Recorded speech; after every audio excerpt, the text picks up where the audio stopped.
Fala galera do Speak Enem, sejam bem-vindos a mais uma aula de resolução de exercícios. E aí, o primeiro exercício que eu vou trazer aqui para vocês, ela vai tratar do ponto de ebulição. Tanto o ponto de ebulição quanto o ponto de fusão, nós vamos analisar da mesma forma, que é através das interações, certo? Vamos ler a questão então? 5 frascos de reagentes numerados de 1 a 5 contêm líquidos de fórmula geral CnH2n mais 2, em que o número n, ou seja, esse número nzinho bem aqui, ele é maior ou igual a 5 e menor ou igual a 9.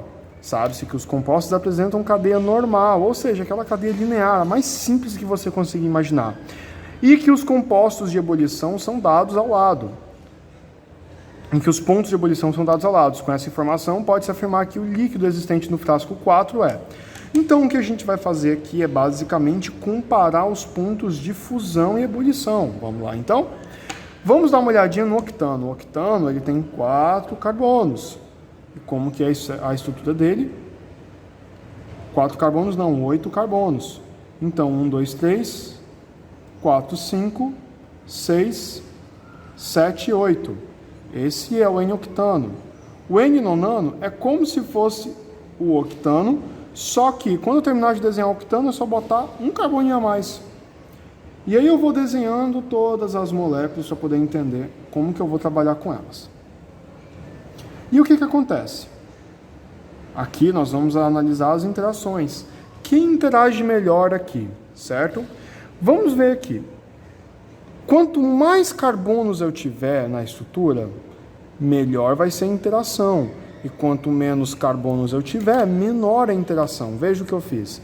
Eu desenhei aqui o N-heptano, agora eu vou desenhar esses tracejados aqui que vão representar as interações.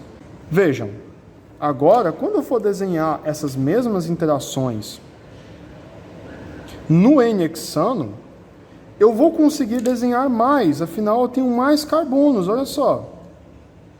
Se eu consigo desenhar mais interações, isso quer dizer o quê? Isso quer dizer que o hexano tem um ponto de fusão maior que o pentano.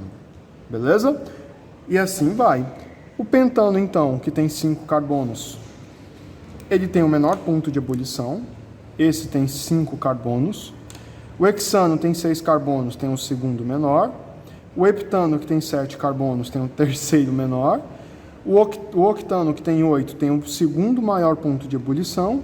E o nonano, que tem 9, ele tem o maior ponto de ebulição.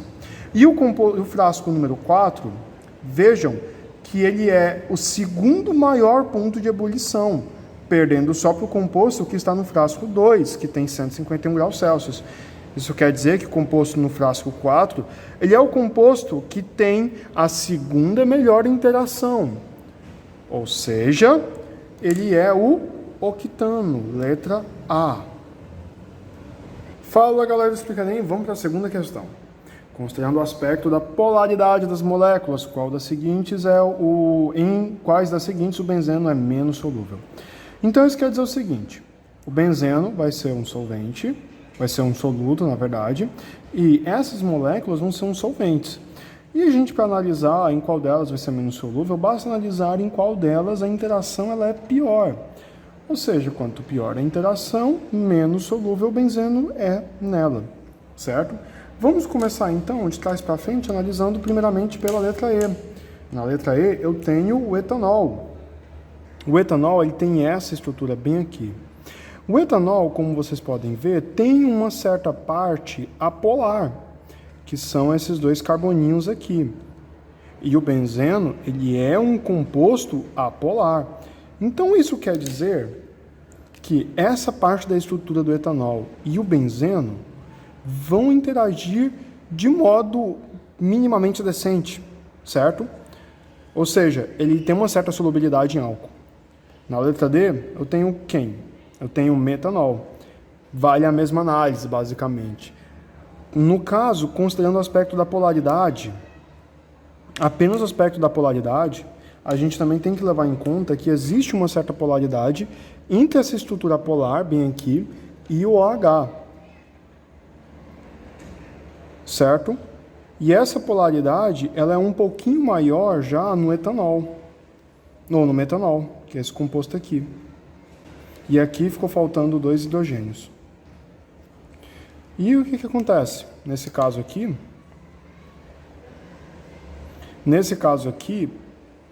a polaridade é um pouquinho menor, um pouquinho maior. Mas ainda assim, ainda tem uma certa solubilidade aqui, beleza? Outro composto que a gente tem é o C2H6O. Esse caso, ele é o éter. Já o éter, ele é um composto muito pouco solúvel. Aqui já começa a ficar muito apolar. Ele é esse bem aqui. Ele já é um pouco apolar. Já, na verdade, é bem apolar. E ele solubiliza, o éter, ele vai solubilizar compostos apolares, certo? E nós temos aqui o CClH4. Agora vejam que o CClH4, apesar do C, do carbono e do cloro, eles terem uma certa diferença de eletronegatividade que poderia culminar numa alta polaridade da molécula, vocês vão ver que esses CLs, eles estão, de certo modo, simétricos. Então, todos eles vão puxar para todos os lados que o carbono pode ter, entende? Ou seja, ele vai acabar sendo um composto apolar, pois a polaridade dele, eles se anulam, de certo modo, certo? E por último, nós temos a água, e a água é um composto muito apolar. Ela tem essa forma bem aqui, certo? Já é um composto muito apolar. O que isso quer dizer? Que ele vai ser solúvel em água. Para vocês tirarem alguma dúvida, se vocês tiverem tido dúvida nessa questão, não se esqueçam de ver a aula de geometria molecular. A aula de geometria e a aula de polaridade. Essas duas aulas aqui são da química básica, da química geral, quer dizer. Certo? Vamos para a próxima questão? E aí, pessoal, vamos para a nossa última questão de hoje. Em um laboratório, 3 frascos líquidos incolores estão os 3 rótulos com as seguintes identificações: ácido etanóico, pentano e butanol.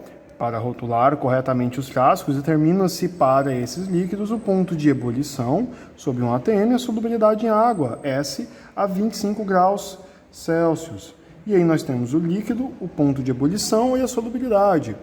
Essa questão aqui nós vamos ter que analisar os 2 aspectos que a gente tratou aqui, ponto de ebulição e solubilidade. Então, para nós analisarmos, eu vou ter que primeiro observar a estrutura desses compostos que nós estamos estudando, certo? Então vamos lá, eu vou desenhar aqui então para poder analisar a solubilidade primeiro. Eu vou desenhar aqui o pentano, é o pentano. Eu vou desenhar aqui agora o ácido etanóico e o butanol. O ácido etanóico ele é esse aqui. E por último, o butanol. Vamos analisar primeiro o aspecto do ponto de ebulição.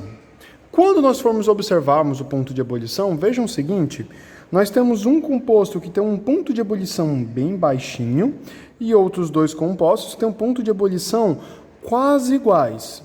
Vamos ver então o que aqui nós temos. Nós podemos subdividir essas 2 moléculas em 2 grupos, correto? Como que nós vamos subdividir elas? Isso aqui é um apolar. E esses dois aqui, eles são polares. E o que acontece? Acontece é que uma substância apolar, ela tem uma interação mais fraca do que substâncias polares. Isso quer dizer que o ponto de ebulição das moléculas polares, vejam, o pentano ele é apolar, enquanto o ácido etanóico e o butanol eles são apolares, eles são polares. E o que acontece é que substâncias polares têm interações melhores entre si. E se elas têm interações melhores entre si, isso quer dizer que ela vai ter um ponto de ebulição maior. Substâncias polares têm melhor interação. E melhor interação resulta em maior ponto de ebulição, em maior PE. Vou até botar um ponto de exclamação para vocês fixarem isso, certo? Qual que é o resultado disso? O resultado é que esse PE, então, aqui, esse ponto de ebulição de 36 graus Celsius, ele vai ser referente ao composto apolar, pois esse é o menor. Então, esse X aqui, eu já sei que corresponde ao pentano. Porém, eu não sei, eu não vou conseguir desempatar apenas com ponto de ebulição para saber quem que é mais, ou tem o maior ponto de ebulição, o menor ponto de ebulição, porque, veja, estão os dois muito próximos, certo? Então, vou fazer a segunda parte da minha análise, que vai ser a solubilidade. E com a solubilidade, eu vou conseguir saber quem é o Y e quem é o Z. A solubilidade do pentano, vocês já viram aqui que ela é muito pequenininha mesmo. Agora, nós vamos desempatar a solubilidade do 1-butanol e do ácido etanóico. Vamos analisar então aqui só o ácido etanóico e o butanol. O ácido etanóico ele é esse composto aqui. O ácido etanóico é esse composto bem aqui. Enquanto o butanol ele é esse composto bem aqui. Agora vejam bem, o que acontece? Tanto o ácido etanóico quanto o butanol fazem ponte de hidrogênio. Ambos fazem ponte de hidrogênio. Ambos fazem, na verdade, ligação de hidrogênio. Afinal, eles têm um hidrogênio ligado a oxigênio. Então, eles vão fazer uma ponte de hidrogênio, certo? Ou seja, a solubilidade dos dois já é muito alta por esse fato. Se tem ponte de hidrogênio, se tem ligação de hidrogênio ou ponte de hidrogênio, o que acontece? Isso aumenta muito a solubilidade. Porém, aumenta a solubilidade. Porém, nós temos um detalhe muito importante. Esse composto aqui, o butanol, ele tem mais carbonos. E esses carbonos, eles vão atrapalhar na solubilidade. Ou seja, o ácido etanóico ele tem uma solubilidade maior do que a do 1-butanol. E quando nós formos ver as opções, nós temos uma opção que tem a solubilidade infinita e uma opção com a solubilidade 7,3. E, obviamente, infinita é maior que 7,3. Ou seja, se o ácido etanóico tem a solubilidade maior do que a do butanol, isso quer dizer que esse último aqui corresponde ao ácido etanóico, certo? E esse aqui corresponde ao butanol. Portanto, qual que é a sequência? X corresponde ao pentano, o Y corresponde ao butanol e o Z corresponde ao ácido. Resposta letra A. Até a próxima, galera!